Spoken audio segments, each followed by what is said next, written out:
Welcome to the Fundraising Elevator, where we're all headed up. This podcast is a production of Elevate, an online learning platform for fundraising event professionals. We're coming to you today from the studios of the AV department. Please welcome our hosts, Kristen Steele and Samantha Swaim. Hello, everyone. Welcome to the Fundraising Elevator, where we are all headed up together. Today, we're excited to dive into the topic of psychological safety, something that we touched on briefly at the Elevate conference. And for those who were there, thank you for joining us. For those who tuned into our last two episodes that were both kind of deep dive into the Elevate conference, they're both episodes that were recorded there live. We do have the entire conference now available online. So be sure to check out our website at swaimstrategies.com, and you can get all of the details from Elevate conference. You can get all the recordings, but also we are launching and have been for the past couple of weeks, all the Q&A that came out of the Elevate conference into daily Substack articles. So make sure to follow us there. But this was a topic that we had just a brief conversation about, and we wanted to dive further into. So we've invited our friend and an expert here today, Ian Adair, to join us and talk about psychological safety in the nonprofit sector and mental health in the nonprofit sector and where it shows up for us in our events. So we're excited to have Ian here. Welcome, Ian, to the show. Thank you so much. It is really great to be here with you both. I'm a long-time listener, first-time caller, big fan of your work. I want the audience to know that we go way back to our pre-pandemic nonprofit storytelling conference days. It's true. So thank you so much for inviting me today to discuss such an important topic in our sector. Well, you recently came back to the Northwest, so we're glad you're here in the Northwest. Let's officially introduce you to everyone. Kristen, let's kick it off with Ian's official bio. Let's do it. Ian Adair has spent his career building successful nonprofit organizations. He's a 4-time nonprofit CEO/executive director with over 25 years of nonprofit management, fundraising, and communications experience in the nonprofit, education, and corporate sectors. Over that time, he raised tens of millions of dollars, managed regional and national programs, supervised hundreds of volunteers and employees, and presented at more than 200 conferences and events. He's the author of Stronger Than Stigma, a call to action to support mental health. He is also a contributing writer to national and regional magazines on the topics of leadership, mental health, employee wellness, and fundraising. Ian, I'm so glad you're here. Oh, thank you so much. This is, I think, even without the day, date, time we're living in right now, I think this is an amazing, important topic for the sector. And then I think you add those layers and I feel like there's a compounding effect. So I am super excited to get into conversation with you to offer some resources to our superheroes out there in the sector. Let's do big picture first. Assessment, kind of landscape making. What do you think the state of mental health is right now in the nonprofit sector? Yeah, I mean, it's such a tough thing that for many people to talk about. I think the state of mental health in the nonprofit sector is very concerning. I know it's concerning for a lot of people. The need to support employee mental health and wellness has reached really a critical point. I think leaders and managers are really now faced with helping their employees deal with an unprecedented amount of stress, mental exhaustion, and isolation. I think sometimes we forget that every aspect of an organization, whether it's employee retention, recruitment, staff morale, and even our financial bottom line has a potential to be impacted by mental health in some way. And although the landscape of our workforce has dramatically changed over the last 4 or 5 years, this has not happened without consequences. Right. And for our workers, and remote and hybrid work has separated us from community partners, from donor relationships, professional colleagues, and that separation has caused a great deal of emotional disconnectedness, loneliness, and isolation. So, the nonprofit sector really does need to realize and champion that mental health really is just as important as physical health. I appreciate all of your effort in reducing stigma around mental health. I think that there's so much work to be done there that we often don't think about. We do the work in regard to our clients, right? In regard to our mission and who we serve, but we often don't think of ourselves as continually being in the work and oftentimes exposed to trauma repeatedly. Yes. Well, in the event world, where it shows up for us oftentimes is this concept of psychological safety is an opportunity for folks to either lean in or lean out. And so what we find is that if folks do not feel safe participating, there is a sense of oftentimes confusion and then disengagement or actually exiting the event. So we work a lot on what we call staging, which is how do we make sure that the guest understands they're coming to a fundraising event? How do we make sure that they know where they're going, where to park, how to dress, what the attire is, what to expect with food, and really setting the stage so that it's easy for them to participate and they understand sort of the rules of participation. But I think that psychological safety can kind of be a buzzy word, right? Yeah. So I wanted to just ask, can you help us better understand what is psychological safety? How would you define it? And, sort of where do you see this concept showing up so often? Right. Yeah, I mean, it's so important. It's not with events, especially because I ran a behavioral health organization and we had to make sure we had the correct setting for people to receive the information, to feel comfortable receiving the information. And there was a lot of things that we experimented with to do that. Psychological safety really is the most impactful in our sector when we foster environments where employees feel safe and valued and empowered to share their ideas, concerns, innovative solutions without fear of negative consequences. So that's really what creating an environment of psychological safety is.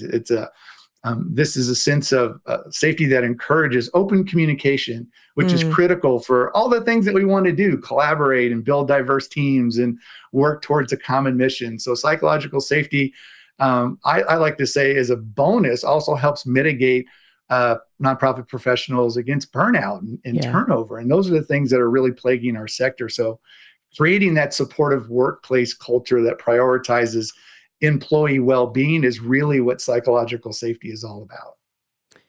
I think we have, and I've been in conversations with people all on that part, but I think there are a lot of folks out there that hear us talking about psychological safety in the nonprofit sector and they go, sure, you bet. Right? As a challenge that somehow those are incongruent or can't be in the same space at the same time. And so I'm wondering if you can talk about how you see psychological safety impacting the nonprofit sector. Conversely, how you see the absence of it impacting the sector. Wow. Sort of where the opportunity actually is for folks. Yeah, I mean that's a great question. I mean, psychological safety in the workplace, we have to understand it is crucial for promoting mental health of our employees. So when individuals feel psychologically safe, they're more likely to express their thoughts and emotions. And that's what we're looking for. We keep telling ourselves, the nonprofit sector, we're trying to recruit the best people, but what keeps coming through our doors each and every time are human beings. And we have to remember that. And we have to understand that open communication fosters supportive environments where employees can seek help when needed, when they're going through something, and they can really talk about feelings of isolation or stress. I like to tell the sector all the time, like I'm talking to the sector, but I like to tell the sector all the time, when you mention the absence of it, listen up, nonprofit sector. When employees, and staff members feel psychologically safe, they're just more likely to engage authentically. And that's what we crave as managers and as leaders and as organizational heads. They start contributing in unique ways and have perspectives that help really meet the challenges of organizations. And we challenge the status quo. That's such a big thing going on right now because we're stepping into things. We're trying to mitigate risk, and we really want to challenge the status quo in organizations. And all of this hopefully leads to enhanced creativity and problem solving to do our work better. And that's what we're all trying to do. So those are kind of some of the things that I like to stress when people ask, well, what about the absence of psychological safety? Well, the absence is you don't have creativity or innovation amongst your teams. You don't have people that feel safe to disclose and give ideas or talk about some of the things that might have been amiss. And if you're the only person speaking in a meeting, I tell this to leadership all the time, it's probably not the most productive meeting.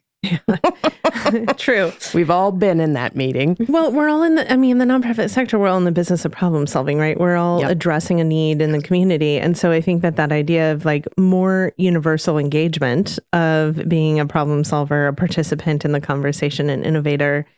I'm curious how you do it though. How do you create an environment of psychological safety, especially in this post-COVID time where hybrid workplace and remote workplace, like sometimes the natural sort of connections were formed over quick conversations at the water cooler, so to speak. So how do we do this work of creating psychological safety? Yeah, it seems it's a short answer, but it's such a complex way to incorporate the answer. It's created through intentional leadership practices and a supportive organizational culture. All right, drop the mic. What does that mean? And thank you for listening to my TED Talk. But how do we do that? I mean, that's so challenging in how we do that. I mean, first, leaders must prioritize, open communication by encouraging team members to voice their ideas and concerns and mistakes without fear of retribution. But how many of us came from cultures where that was promoted? So that takes time. I mean, sometimes when you're an organizational leader promoting these things, you have to understand that there's going to be people that are still in that organization that are detoxing from the last leader who didn't promote these things. Right. So, I mean, it can be achieved by establishing, clear norms for how feedback is given and received, promoting transparency and decision-making process, normalizing discussions around failures as learning opportunities. I mean, we've all had experiences where failures were never really conceived or perceived as learning opportunities. We need to learn to foster trust. And again, that's incredibly hard when you have people that have never had that socialized in an organizational environment before. I tell leaders all the time, you have to model vulnerability by sharing your own challenges and mistakes. And we know how perceived leadership is, especially I'm a Gen Xer. I know that was just, you didn't talk about weaknesses. You didn't share mistakes or challenges, but I mean, this is what organizations need nowadays to thrive. They need leadership to share and model what vulnerability is. And I think kind of finally, and kind of wrapping that up would be, just recognizing and valuing diverse perspectives and how they enhance psychological safety, just by ensuring that all voices are heard and that they're respected. And that's what organizations want. That's what staff want. All these things really create psychological safety environments where employees feel empowered to contribute in meaningful ways to impact the organization's mission. Have you ever heard about the story of Obama's staff had a theory of the megaphone? Do you know about this? I don't know if I've heard this.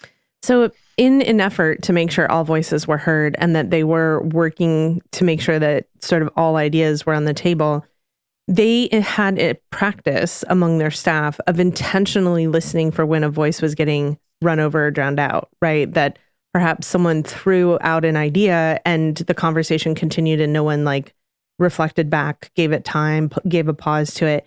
And they would intentionally look for opportunities to be a megaphone. So they would repeat, can we go back to what Kristen said a minute ago? Or they would call out and name, I think we moved through that really fast. Let's go back and talk about what the bigger potential is. Kristen, you brought that idea to the table. Can you speak more about that? Right. So that, there's, I think so often when we think about the diversity of people around a table, there's a leader who maybe takes up all the airspace, or there is a, sort of expectation of, well, I'm the chair of the board, so I'm going to do all the talking.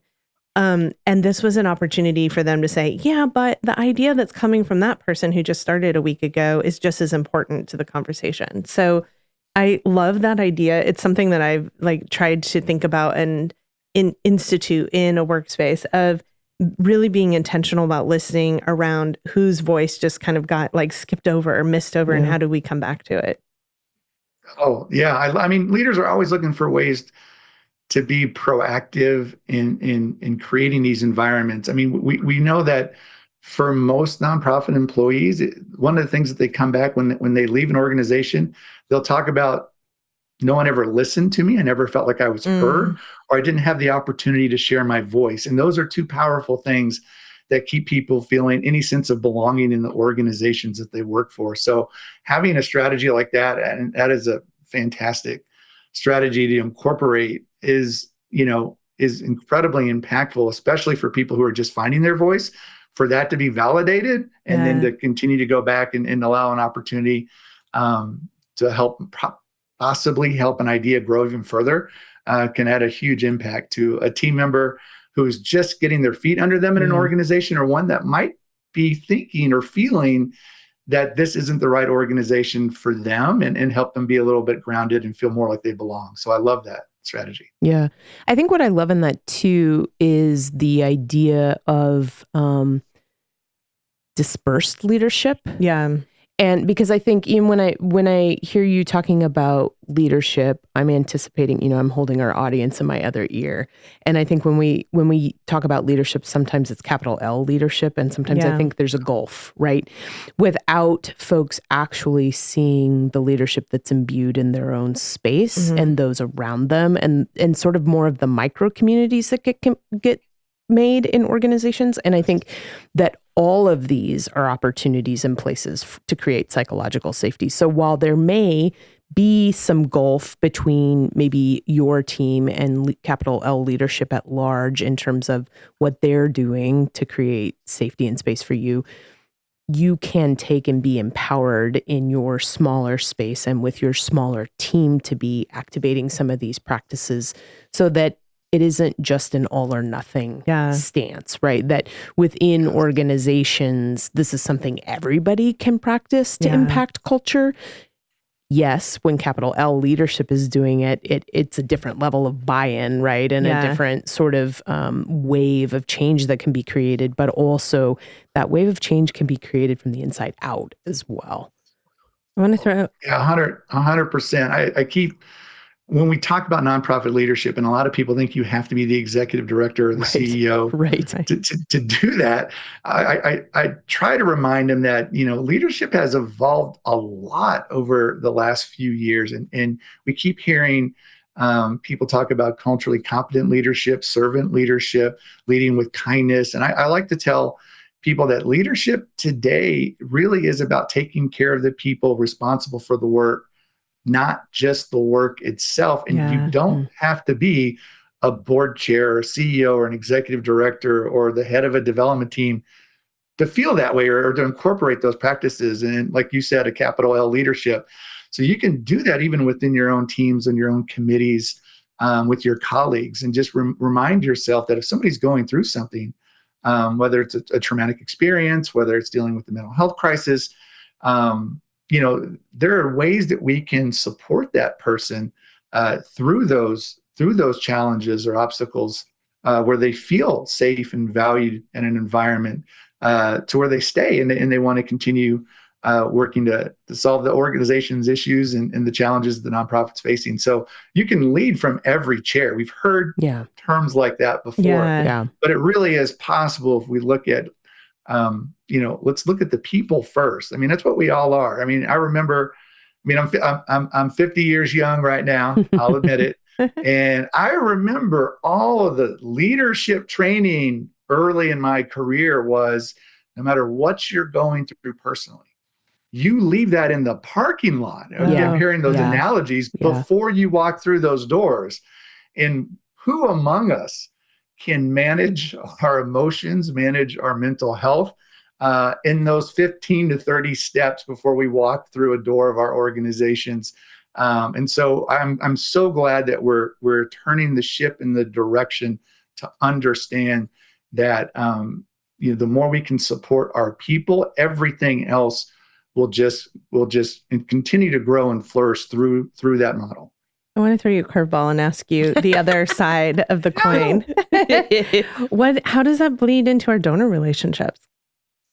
Oh, tremendously. I mean, I'll give you a great example. I've had a lot of opportunities where I've gone into a donor meeting where I was really charged up, feeling positive about the prospect research, feeling great about what the ask was going to be. And I wasn't self-aware or reading the room about what the donor was going through, or perhaps what they had just been through.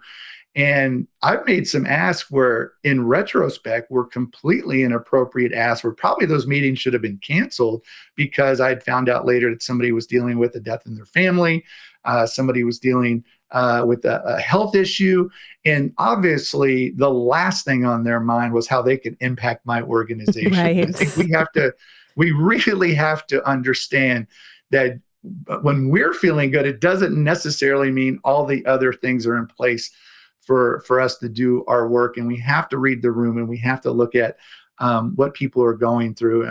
And those are huge things. I mean, I've come off recently, I have a fantastic board member, and we were like, this would be a great person to be the next board president. Surely they're going to be on the same, thought process. We've as picked us. you. Yeah, we have chosen you. You're holding the lion cub over the mountain like the Lion King. The music plays, and no idea that he had just lost his sister a couple weeks prior, and was not thinking about what he was going to do a year from now in the philanthropic space. And so you have to. And when you find out about those moments too, it's not a moment where you cringe and hide. I think you can find out and be like, I just learned that you went through something and lost a family member. I don't know how public it is. I don't know how private it is. I don't even know if I should know that information, but I want you to know that we're incredibly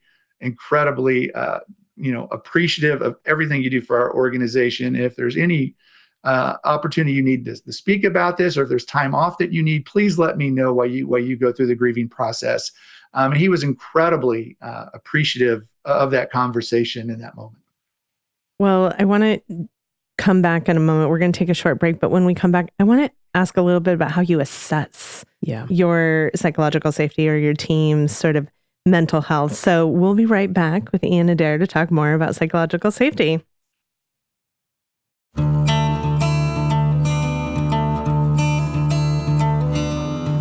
Ready to take your fundraising to the next level? Need to get unstuck in your event planning? Now's your chance to connect directly with the experts behind the Fundraising Elevator. Book a one-on-one consulting session with Sam for strategic planning and fundraising strategy, with Kristen for your program and storytelling, or Mary for your registration and data tools. They're here to provide you personalized answers to all your event questions. Don't wait. Raise more at your next fundraising event. Book your session today at elevatenonprofit.com. You can also find the link in the show notes.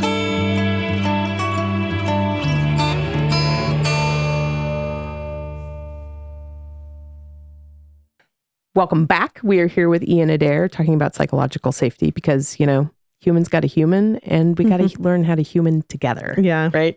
So, Ian, we were talking before sort of conceptually about psychological safety. I'm wondering if you can talk a little bit about how each of us should assess our psychological safety, both in our organizations or at our event. Like, how do we know? Is there a survey? Yeah. If I sit and think, am I not safe? What are some pieces to think about when we're considering those? Yeah, no, that's a great question, but I have to circle back to you coming back and saying humans got a human. I absolutely love that, and plan on incorporating that from now on, because that is completely the most amazing thing we have to remember. Assessing psychological safety. I mean, we talk about data all the time. I know somewhere Clay Buck just got his wings when we talk about data. That's true. But, assessing psychological safety, there's a few things you can do. I mean, we can conduct anonymous surveys that include questions about team members' comfort levels and sharing their ideas, asking for help, admitting mistakes without fear of negative consequences. Organizations can facilitate open discussions during team meetings and encourage their employees to voice their concerns and suggestions, fostering what a culture of openness actually looks like, what they'd like to see. We can organize focus groups. We can do this, in strategic planning sessions. We can do this after events. then focus groups, and then also the other side of that, feedback sessions, which we've been seeing a lot of in town hall meetings lately across this country. Really quality feedback sessions where we can offer, deeper insights into specific areas where psychological safety may be lacking. We need to address that and take it head on. I think creating a culture of feedback is essential, and leaders should encourage those candid conversations about workplace dynamics and actively seeking input from all team members, not just the ones in the executive leadership team, not just the ones with your board leadership. And I think finally, again, I'm going to keep coming back to it. Nonprofit leaders should model vulnerability by sharing their own challenges and mistakes. And I think knowing that can be incredibly impactful to the people that you lead and how they look at leadership and how they feel safe. And if they're ever going through anything, they can feel safe to disclose and feel like they can still come to work and be their full selves and deal with all the things that we need to deal with in our life. I think if you kind of combine these strategies, organizations can create a more psychologically safe environment that enhances collaboration and what we're all looking for, innovation among our staff and teams. Yeah. It's interesting. I think of like the changes that we've seen in the sector. And I think so many people were in kind of like trauma response mode during COVID of how do we do it? How do we serve? How do we complete our missions? How do we raise our funds? And people finally, I think, got to a stasis in the past 2 years of understanding what the world looks like now, and then the risk of federal funding cuts. And so we're seeing that same cycle. And I'm imagining the new executive director coming into a new position of leadership and doing that sort of assessment. How do you, if you're jumping into a role where there's a lot of pain and trauma and people aren't feeling safe, how can you as a new person maybe leverage that newness a little or connect to folks with that assessment of, okay, I hear you and see you. Now, what do we do with that? Like, what advice would you have for the new ED? Yeah, I've been here all 4 times. This is I'm running my 4th organization where I've come in where there was a lot going on and a lot of people got beat up and a lot of people secluded themselves and just try to, when trauma happens and when you go through a lot of things, they just try to protect themselves from it and watch for triggers. And a lot of the organizations that I've run I've come in after toxic work environments were pretty much the norm, where leaders were asked to leave or shown the door because of what was happening in those organizations. So I've seen that you only get an opportunity to be the new person for so long. I don't want to, you only have that new executive director, shine role that you can kind of shine. I don't want to say, I almost said that new director of education or new director or new CEO smell, but that's a new car smell. That makes no sense. I don't know what that would be, like adrenaline and antibody spray, but that's right.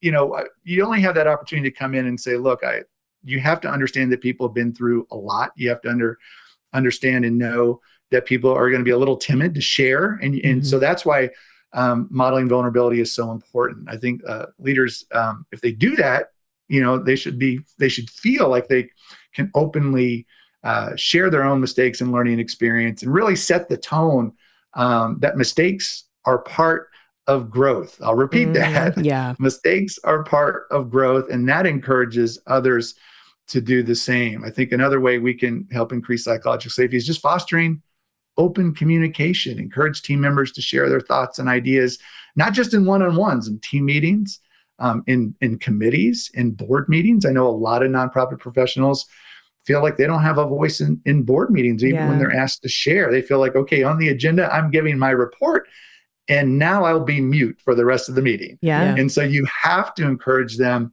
that when you see something, when you hear something that really needs to be explained more, or there needs to be more context to, you got to encourage people to do that, and create those opportunities for that dialogue and feedback to happen. Encourage risk taking. Not what a lot of people talked about during COVID, because we were in status quo mode, or everything was about how do we not fall backwards? How do we not lose funding. Yeah. And so post-COVID world, but still we had a COVID recession. Now we're hearing funding cuts and there's lots of talk of a potential recession in the future. None of these things are encouraging. Right. So what can we do? What risk-taking can we do? I don't like the term best practice. I don't know how you two feel about it.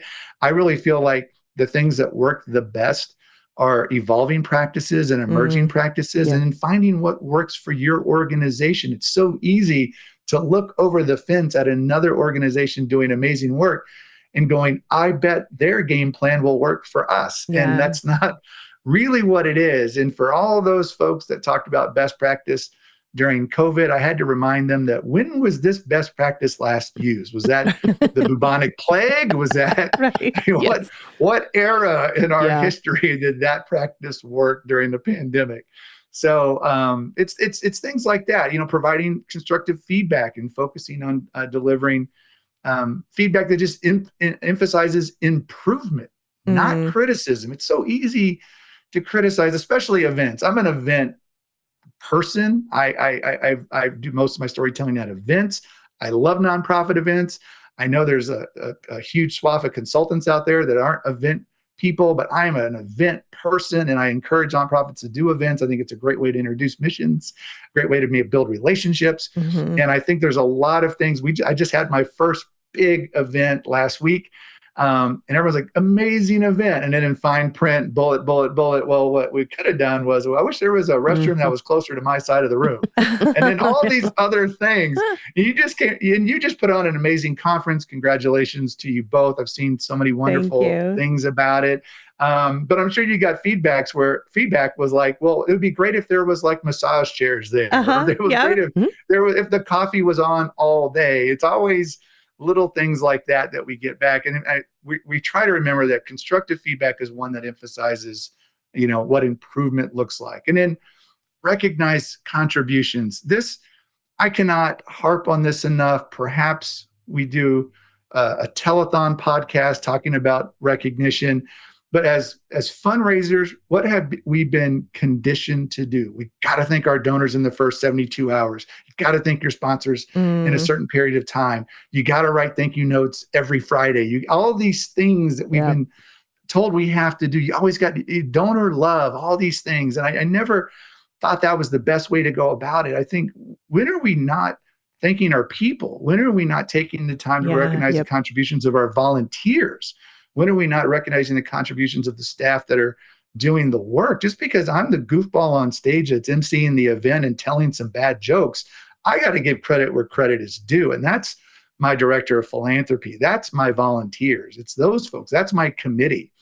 They're the ones that did the work. And I think we do not do a good enough job in our sector at recognizing the contributions of our people. And again, that's a soapbox issue for me. So, but it's just something I think we can do a lot better. And then I think probably the last thing is just involve employees in the decision-making. I've come into organization after organization, and I've just tried to set the dialogue of why did we do some of these things? And the usual answer I got back was, that was above my pay grade.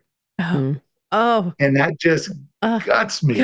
Or I was never a consultant on that, but I knew it was going to go wrong the whole time. I'm like, oh my gosh. But it opens up the dialogue and it provides a teachable moment to say, that's not the way we're going to do things anymore.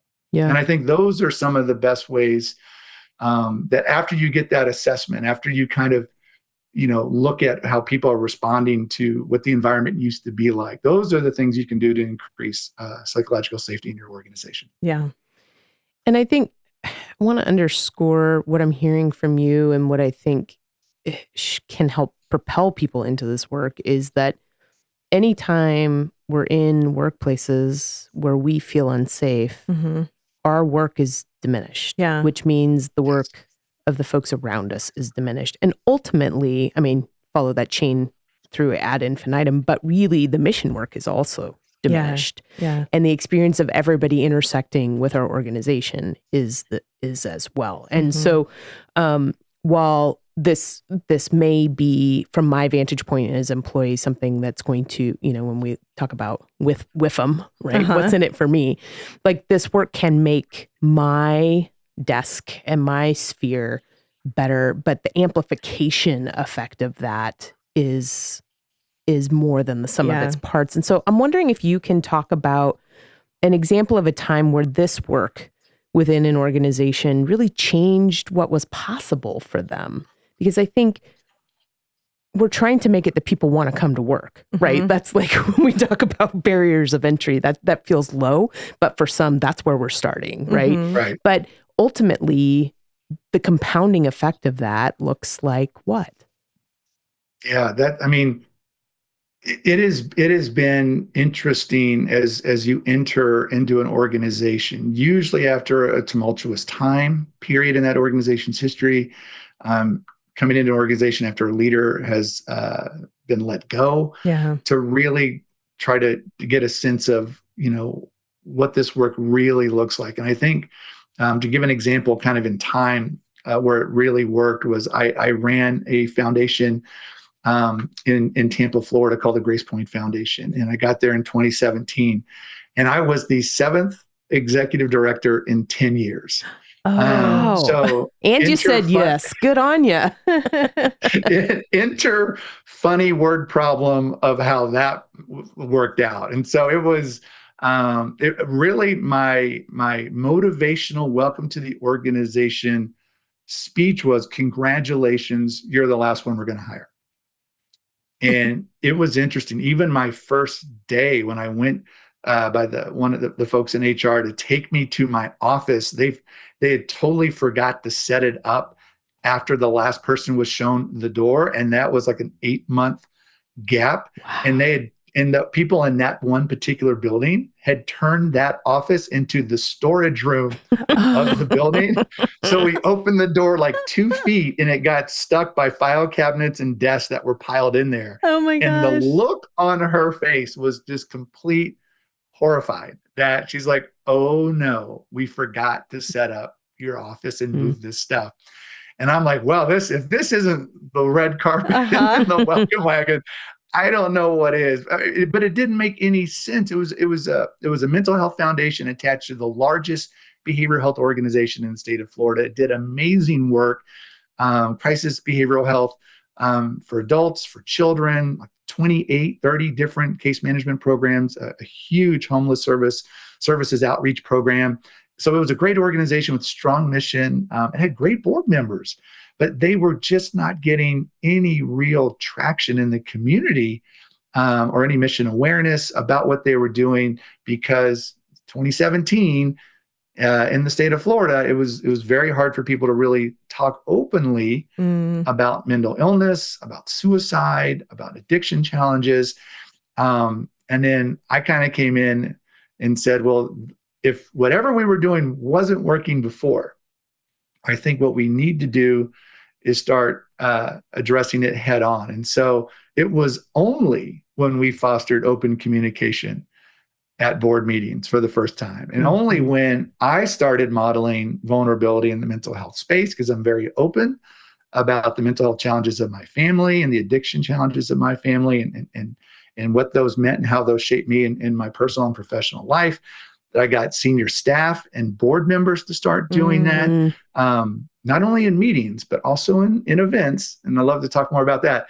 And we encourage risk taking. We did things that people just thought wouldn't work. They thought talking about mental health was a very professionally dressed conference type atmosphere where we had doctors on the podium, and the sage from the stage went through the intricacies of schizophrenia and all of these things. And what we found was audiences weren't resonating with that. They wanted to hear real stories. They wanted to hear personal stories.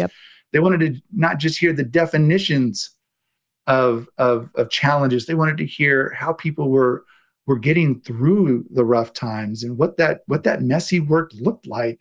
And so they can connect with those people better. And so that's what we had to do. We had to really start to improve what open communication looked like, and we knew we were entering new territory. But by practicing constructive feedback, that became incredibly important. And it's what I think most organizations miss, because most leaders are never taught how to give feedback, and even fewer know how to receive it well, as we all know. But once those things started happening, we really started to see an incredible difference. People felt connected in what we did. We wanted to become a place where you got a place of value for people. Like, not just, hey, we have these services, we're here if you need us.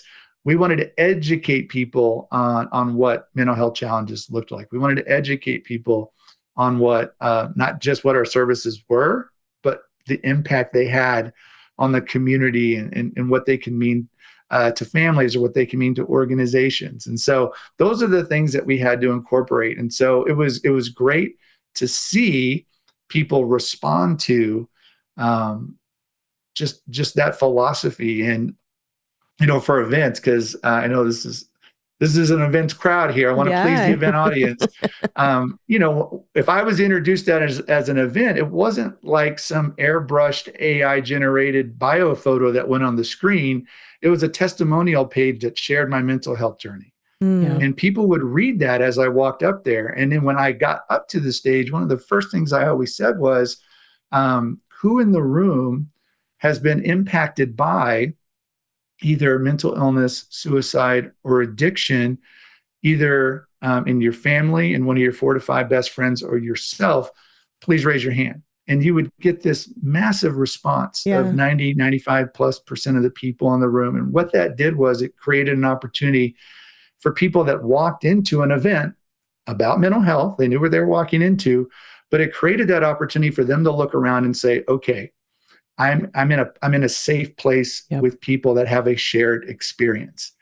And if you didn't raise your hand because you were on your phone and you were there because someone bought a table and you were expected to go, you finally probably felt like, wait a second, you're starting to understand that this is a much bigger issue than you might have originally thought. And so it gave you that clarity of, I need to listen, because I'm managing people and I need to take care of my people. I'm managing an organization and I need to take care of my organization. So it became that opportunity. And then the POV from the stage is amazing, because you actually see this collective breath of relief. Because people, my testimonial still on stage. People, before they walk into the event, they'll see banner signs, pull-up signs with board members or senior staff or donors' testimonials. So you're walking in, and it's great when you're reading, you see people reading these things, and they slowly start to let their guard down. They slowly start to walk into it feeling, I'm here because I'm part of a group that really cares about these things. And that's what set the baseline for walking into those events and starting those events. And then, no matter what you did after that, people received it more deeply. Yeah. We had an organization that was a DV organization, domestic violence organization, and they had a speaker get up who was going to share her story of experiencing domestic violence. And one of the things she started her presentation with was, I want you to think just for a second, if you have been impacted by DV, if someone you love has been impacted by DV, if you support someone who's been impacted by DV, if you're brave enough to show that, please stand. And 100% of the room stood, because it was that like really easy way to connect those dots emotionally and create that, like you said, it's like a breath, Well, you just took my worst secret, my worst fear, my worst secret, and you just gave me an immediate community in it. Yeah. And I think, extrapolating that to the workplace, when you're working in a space where people's like ugliest bit, we're all like, yeah, Jim, that's amazing. That completely flips the dynamic of my defensive,ness of like, I'm boxing out space to hold this thing quiet and dear and nobody can see it. And just having an imagination about like, oh, yeah, cool. It's just, it's here with us. It's in the room. I'm not trying to erase it. It's the water I swim in. It's the water we all swim in. Yeah. And now, what's this meeting about? What's that idea? How can we move things? Like, I just think sometimes even naming those quiet parts out loud that are so loud, they're so loud inside sometimes, and then all of a sudden it's like, oh, wow, I have energy, time, and space for all these other things. Oh, it's amazing to see Some groups have done it really well for a long time. And there was always a time when everything was taboo. Yeah. I remember when in the 80s, when somebody's family or somebody's friend got cancer, you didn't talk about it. Yeah. It was the big C, but that didn't stand for communication. It standed for just cancer. You didn't talk about it. And then I think cancer causes have done a really good job in the 90s and on with setting up communities around addressing issues of different types of cancers. But that didn't translate to everything. To your point, it didn't translate to domestic violence. To my point, it never translated very well to mental illness or suicide or addiction. And so I think we're just starting to see and hear and feel more people be more open about their experiences. And that openness is allowing some air cover for the rest of us. I try to remind people all the time when we talk about mental health, I think, it's we've gotten better. I mean, it's a hashtag. People, you can look it up pretty readily. But it's been driven more by either national tragedy, whether that's school shootings or mass shootings or celebrities, having a suicide attempt or taking their life. And those things have allowed more discussion, but to the everyday person, who's maybe not a TikTok star, or maybe not a YouTuber, for the everyday people and for working professionals, we still fear losing the three things we care about the most. And that's our friends, our families, and our jobs if we disclose a mental health issue. And so that's what we're working towards. We want people, and we've been talking about creating these spaces for people to feel comfortable to disclose. Because even if you don't have a heart for this, because we're humans got a human. Yeah, I'm going to use it, Kristen. Humans got a human. It's yours. But when I've addressed CFOs and I've addressed budget people, they're not thinking that way. And so I have to turn the conversation and say, okay, what's the cost of losing a really good person? Yeah. What's the cost of search and training somebody new? Let's talk about the budget side of this, the financial side of this, because if we're constantly in a revolving door of attrition and looking for people, let's start addressing some of the reasons for that. And there's a cost to that. And I think sometimes you got to speak to the language that people speak. And it might be frustrating to me because I want them to understand on a human level, but I have to be empathetic and go, let me speak their language for them to better understand it. And from what I've seen is people are like, oh, I never thought of it that way because they weren't conditioned to think of it that way. And so you have to look at that side of it too. Yep. So someone sparked today with the idea of, I need to do some work within my organization. I immediately start thinking of, okay, what resources are out there? So where do you go? Where do you get more information? How do you dive further into this topic? Is there any sort of go-to that you would recommend for folks? Yes, I got a couple that have really, really helped me. I love the Center for Creative Leadership. All of their content, I think, is fantastic. They have great platforms on LinkedIn and X, and I think even Facebook as well, Instagram.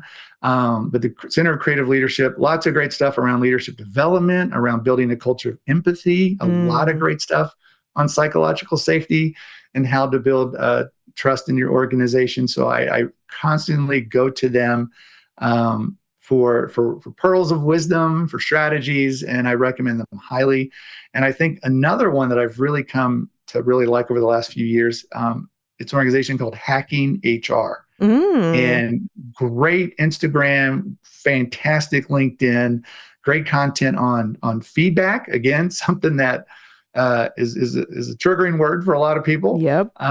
Organizational culture, great stuff on leadership and employee engagement. So those are two go-tos that I follow pretty readily on LinkedIn and enjoy their content. They put great diagrams together that I've used in presentations, happily acknowledge their wisdom and the work that they do because it amplifies what we're trying to do. Great. Excellent. We will link both of those in the show notes so people can find it easily. Well, we're going to take one more break, and when we come back, we're going to step into the fundraising elevator with Ian Adair.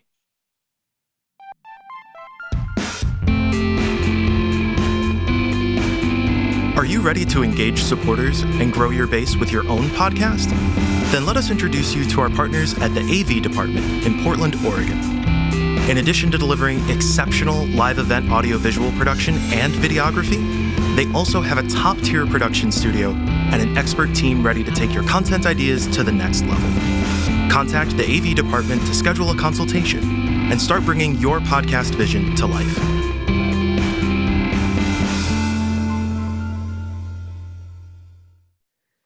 Welcome back. We are here with Ian Adair talking about mental health in the workplace and beyond, psychological safety. We would like to step into the fundraising elevator. Ian, we step into the fundraising elevator to offer our nonprofit superheroes kind of that tip, news they can use, thing they can walk away with to help them keep headed up. What would you offer? Wow, I'm going to take us all the way up to the penthouse. So we're going to be in the elevator for a minute. Kind of in terms of mental health and wellness, I think the goal for any organization should be to promote the acceptance and inclusion of those dealing with any type of mental health issue. And we can do that by improving support systems. Those can always be better.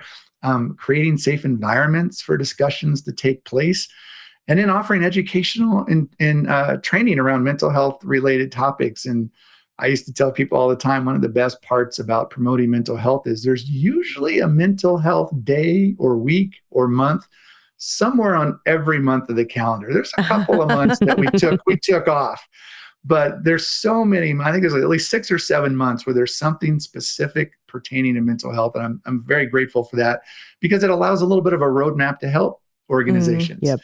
I think normalizing conversations about mental health is still one of the best ways to reduce the stigma within the workplace.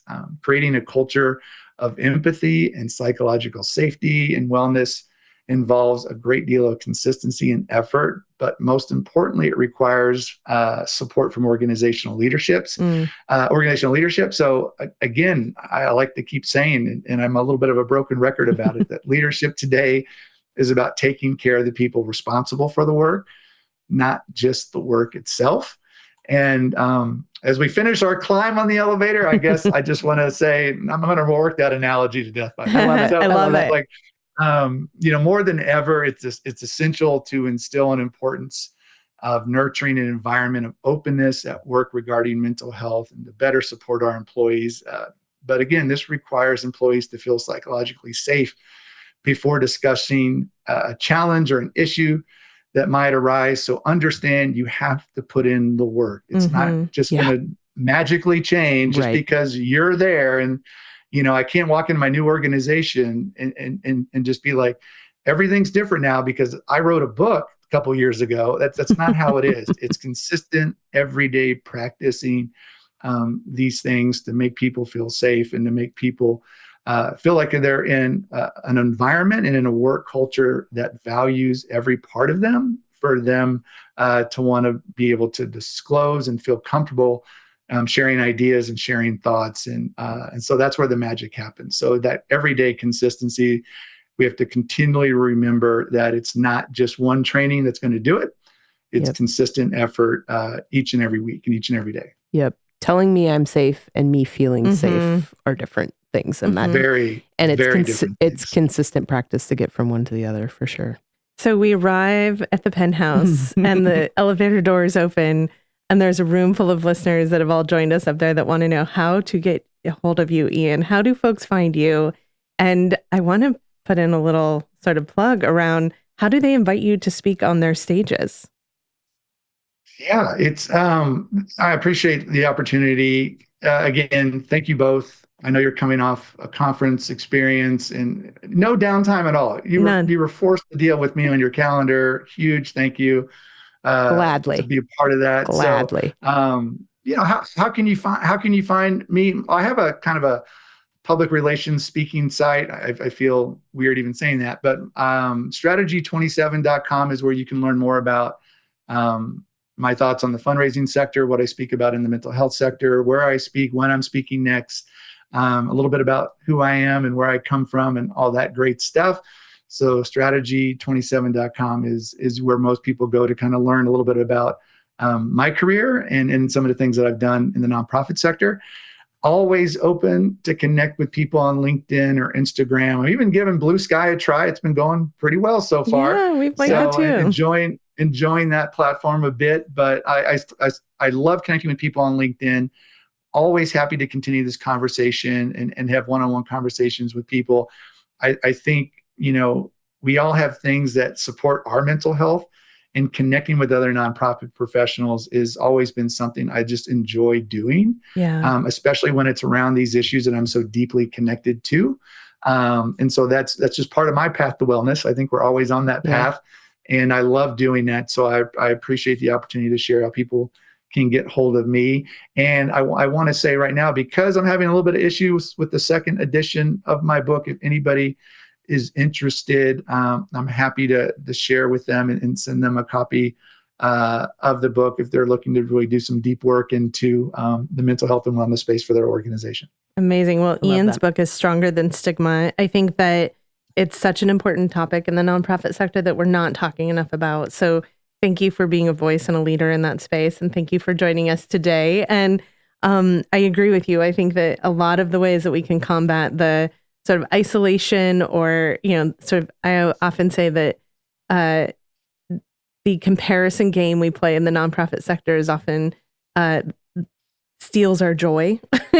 So I appreciate that you're out here advocating for folks to be vulnerable and listen and connect. And we appreciate you doing that here with us today. So thank you for joining us. And we'll make sure to provide all these links for folks to be able to find you. Thank you so much. I really appreciate it. It's so great to see both of you. And I hope to do it in person soon in the very near future. Love that story. We would love that. Thanks, Ian. The Fundraising Elevator is produced in partnership with Swaim Strategies at the studios of the AV Department. The program is produced and directed by Steve Osborne, with audio engineering and original music by Dwayne Anderson, Heidi Christensen, and Adam Breeden. Video production by Shannon Doran. Graphic design by Pendulum Creative Group. Marketing by Lisa Aragon. Support from Mary Elizabeth, Todd Campbell, John Lyles, and Andy Dowsett. And voiceover by Josh Boykin.